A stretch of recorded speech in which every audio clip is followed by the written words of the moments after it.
Now, Mrs. Shepard recalled 4 years ago, I think it was early February 2016, when I received a call from her inviting me to give that year's commencement address.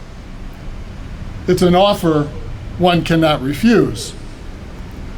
My mouth said yes, while my mind was saying, why me? To give the commencement address at your alma mater is an awesome experience, certainly a highlight of my lifetime, but a daunting task nonetheless. I shared that moment in 2016 at the time with my good friend Bob. We chuckled. Well, he too has since received his call from Mrs. Shepard. We chuckled again, and it is my great pleasure to introduce him today as our commencement speaker.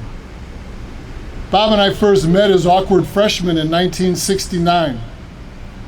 As our relationship grew as classmates, teammates, we became good friends. I may not have shared this with him before, but I admired Bob greatly as I watched him grow over those years as a leader, an excellent student, outstanding athlete, and as an individual with a strong intellectual curiosity that continues to this day. After graduating from the academy, Bob was a Rector Scholar and summa cum laude graduate of DePauw University, where he earned a Bachelor of Arts degree in History and Political Science.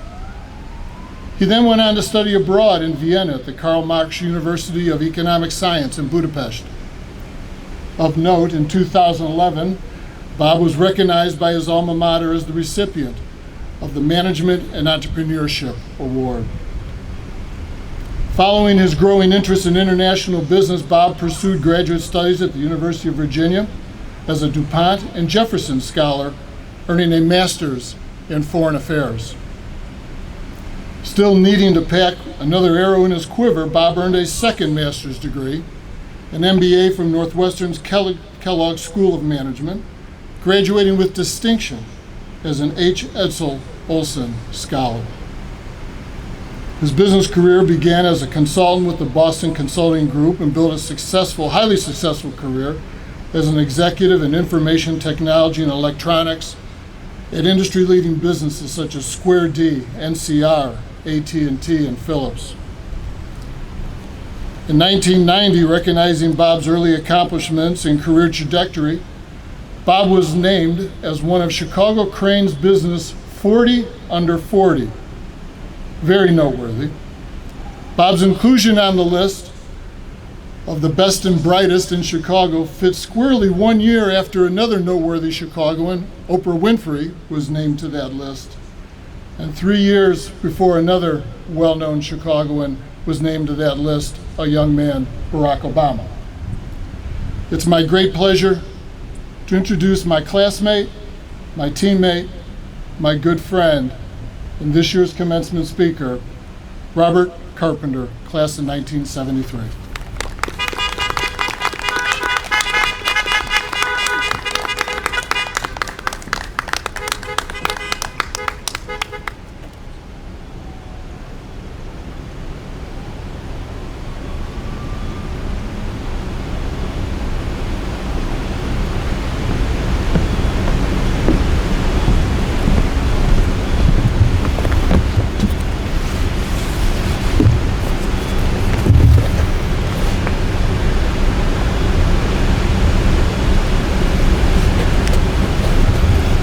Good morning.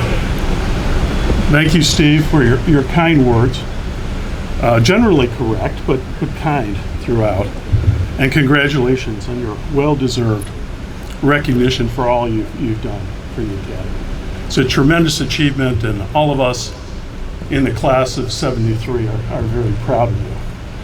And for you young, soon-to-be graduates, that's 1973. It's not 1873. We're not quite as old as we look. This morning, I'd like to add, first of all, my welcome to the graduating class of Morgan Park Academy as our newest, soon-to-be alumni. And my thanks to the head of school, Mercedes, and the board chair, Heidi, for the opportunity to speak to you all today. And my congratulations to you, the graduates, your families, who are often the unsung heroes of the moment, and of course, Academy teachers and administrators. While there's no doubt we meet today in an odd fashion and under unusual circumstances, I don't think I've given hundreds and hundreds of talks. I don't think I've ever addressed lines of cars before. I am very, very pleased that we could be here physically on campus today. First and foremost, because I went online and read the bios of the young graduates, and you are a very interesting group of young people, and I'm delighted to address you in person. But also for me, coming back to campus and seeing once again alumni, Hanson and Barker Halls, and of course the gym, and what was once the football field, I cannot help but reflect on what's happened here over the Academy's almost 150-year history, and the lives of over 7,000 young people that were forever changed here. And as I reflect, I believe that the experiences and challenges of the Academy over those years have some lessons for all of us, today and in the years to come. Perhaps it had something to do with being founded in 1873 on a ridge overlooking Horse Thief Hollow and Robbers Woods. It should have been a warning that the life of the Academy was destined to be a hardscrabble and challenging one, unlike some other private schools that will be unnamed. And perhaps the Academy's founding 2 years after the Chicago Great Fire and during the financial panic of 1873 wasn't the best of beginnings. And the challenges continued over the years. All in all, the Academy has persevered through the First and Second World Wars, Korea and Vietnam, numerous other conflicts. It's thrived through 16 financial downturns, including the Great Depression, the Great Recession, and the not so great current Great Shutdown. As well, of course, as the Spanish flu of 1919 and the COVID-19 epidemic. Over its long history, the Academy has changed both in form and in response to these challenges and to seize new opportunities. Under a number of different names, there's basically been 4 periods of life in the Academy. The first almost 20 years of the school consisted of a series of military academies. And the second major period in the life of the Academy began in 1892, when the Academy became a preparatory school for the University of Chicago and was renamed Morgan Park Academy of the University of Chicago. As a preparatory school for the U of C, the university and the Academy shared educators and even the legendary football coach, Amos Alonzo Stagg. While the Academy benefited greatly from the 15-year association with the university, Morgan Park Academy was almost forced to close in 1907 when the U of C ended its financial support. Community and alumni support saved the school, and in 1909 it became Morgan Park Academy. But less than 10 years later, in its third major reincarnation, nearing the end of World War I in 1918, the decision was made to return to a full-time day and boarding military academy. And during its 41-year existence, marked by numerous conflicts as well as the Great Depression, Morgan Park Military Academy developed a reputation as an outstanding military and college preparatory school, and was, and is, a source of great pride to many alumni. And in this year, the 75th anniversary of the successful ending of World War II in Europe and in Asia, it's fitting to pay tribute to the many alumni who served in the U.S. Armed Forces and to the 68 Academy alumni who gave their lives in service to the country. Finally, in 1959, the Academy became once again Morgan Park Academy, an institution that in the last 61 years has faced numerous challenge and great success in the education of well over 2,000 alumni. Looking back on the long, varied, challenging, and successful history of the Academy, I believe that across the years and all the institutional changes, there are four common elements behind the Academy's success. The first is leadership. From founder Samuel S. Norton to Colonel H.D. Abels to Mr. David Jones to Ms. Shepard, the Academy has a history of extraordinarily dedicated and creative leadership in very challenging times. Secondly, as times change and challenges mounted, the leaders of the Academy responded and innovated. For example, starting in 1933, Morgan Park Military Academy survived the Great Depression by, among other things, starting a junior college and offering summer school courses to boys and girls from public and parochial schools. Interestingly enough, although the junior college is long gone, I recently noted that M.B.A. offers almost 30 summer school courses for high school students. And in the days to come, I would not be surprised if the Academy didn't take a leading role in the provision of high-quality, non-credit distance learning courses, as well as providing a superb on-campus education.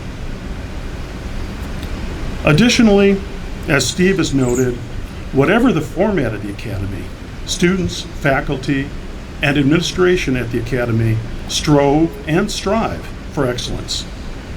This is evident in the small class sizes, the close collaboration and learning between students and teachers, and especially the often lifelong dedication of the Academy's teachers and coaches. Speaking personally, my thanks to you, Doc Brown, Coach Cleary, Coach Jones, and many others.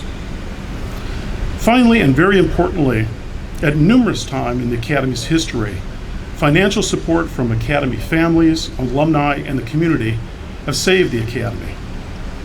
I've noted earlier how difficult it was for the school after the U of C cut off its education and financial support. But few people know that the Academy was saved in 1907 by alumni and community when they raised between $100,000 to $400,000 to help fund the school. Today, that would be the equivalent of $3 to $10 million.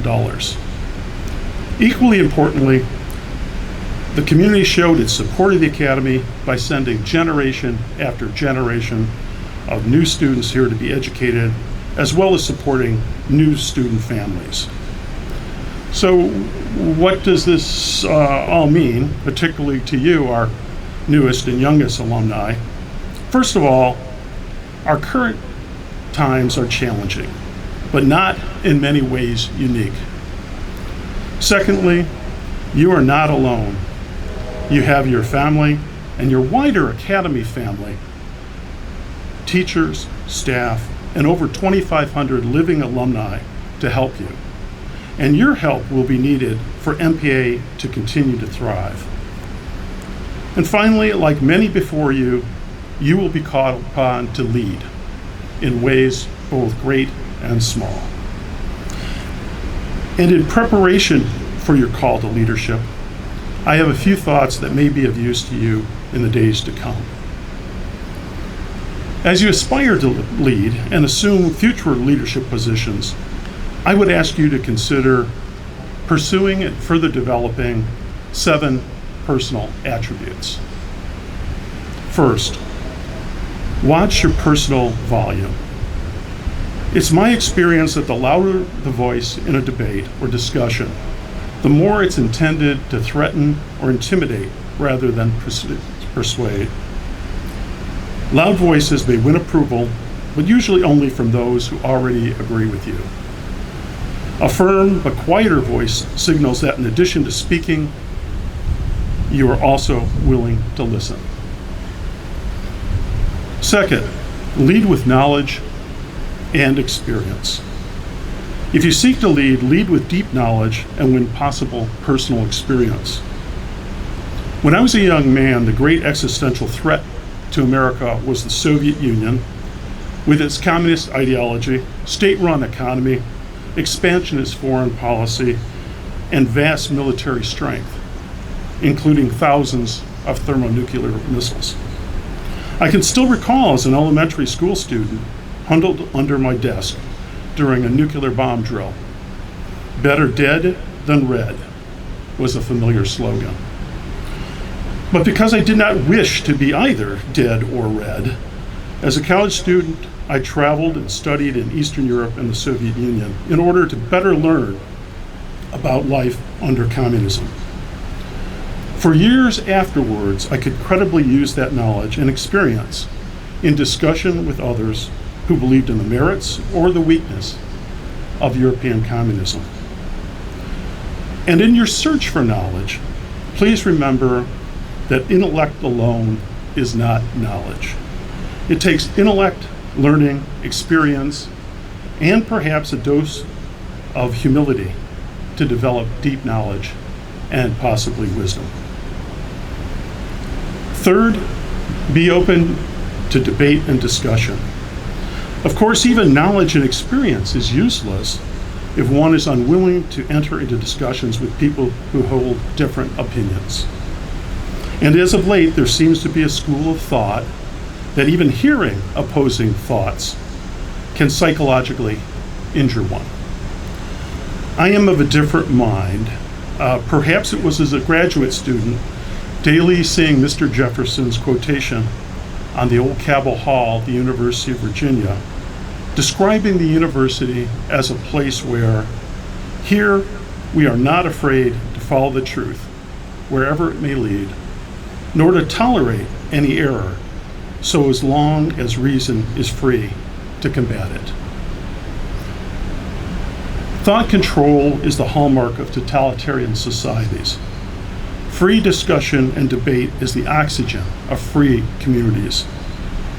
If you would expect to have the right to be heard, you must allow the others to the right to speak, even when you disagree. Fourth, I would encourage you to search for common objectives and values with others, particularly with those who hold different opinions, for often our disagreements and antagonisms are over means and not ends. I think about this when I remember an introductory class my first year at business school, where our class was divided into two groups representing countries, and each group was told to negotiate for a very scarce resource that was desperately needed by countries to cure different but deadly disease. The resource was a rare and special orange. Well, the debate between the two sides ranged for over an hour, as very young, bright people brought all their skills and emotions to bear on the critical negotiations. Tensions in the room ran high. But it was only near the end of the class, with a very careful rereading of the case, that we discovered that one side needed only the pulp of the oranges. The other side needed only the peels. The conflict between the two sides was unnecessary. Fifth, strive to show and feel compassion for others. A genuine feeling of concern for others is the key to open their hearts and minds to what you have to say.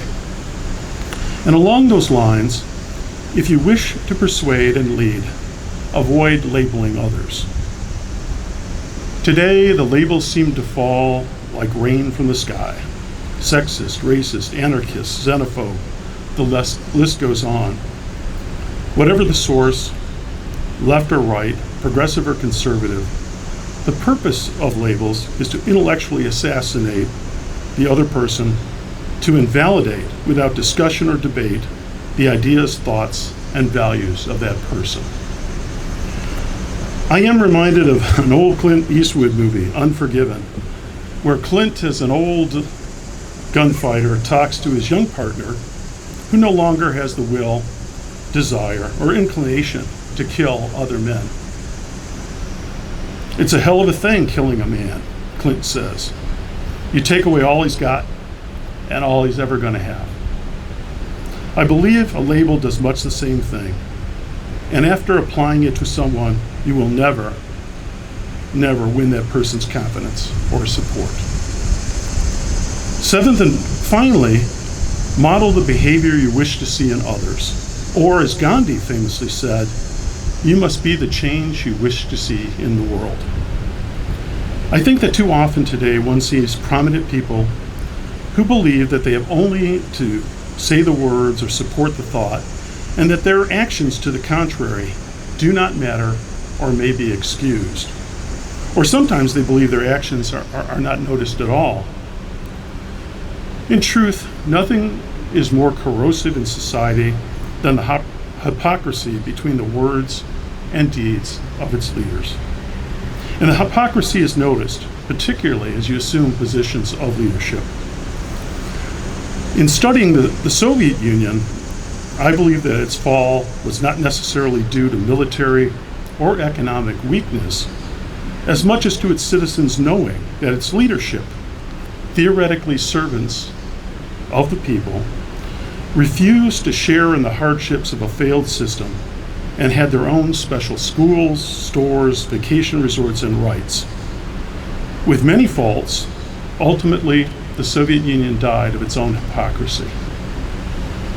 In concluding today, I can't promise you positions of great power or wealth, but I do believe if you consider these thoughts, you will make a difference and be appreciated by many for your leadership. Finally, I end today, as we began, with a focus on your achievements and your graduation. As I mentioned earlier, I've read your bios and am impressed with your achievements plans, but particularly what your teachers said about you.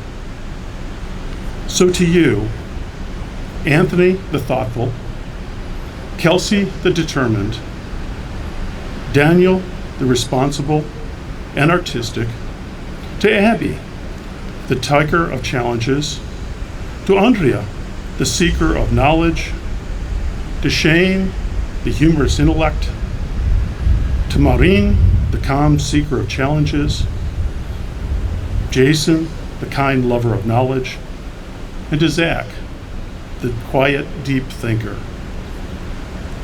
To LaDeja, of strong character and kind heart, Lu Ming, the independent thinker, to Matthew, the passionate lover of music, science, and animals. To Brandon, he of independent mind and unique voice. To Elijah, the helper of the young and teacher. To Samaria, a wonderful student athlete. To Rustam, a persistent pursuer of challenges. To Tasneem, the kind, thoughtful, and insightful. To Logan, a carefree, upbeat scientist. And Danae, the fearless and strong-willed. To Adair, the enthusiastic. Jordan, a kind lover of people and nature. To Caitlin, the caring, kind, and considerate. Giles, a vibrant personality and welcoming spirit. And Sophia, a kind-hearted and talented artist. To Kennedy, the warm, confident, and determined. To Drew, the optimistic lover of life.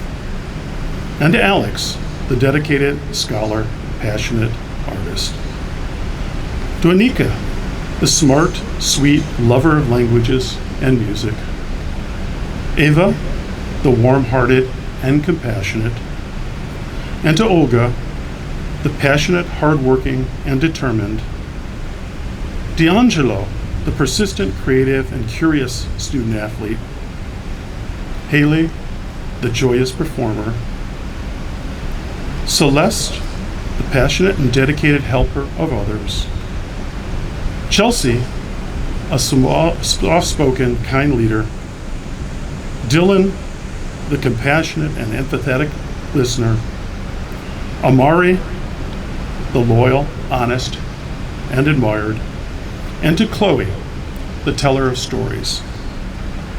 To all of you, develop and use your deep knowledge and experience. Apply it with compassion to persuade others to work towards common goods.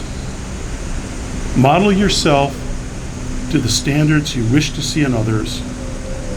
And finally, like Morgan Park Academy, persevere in excellence, persevere in service, and persevere in life. Thank you, and may God bless you and keep you always.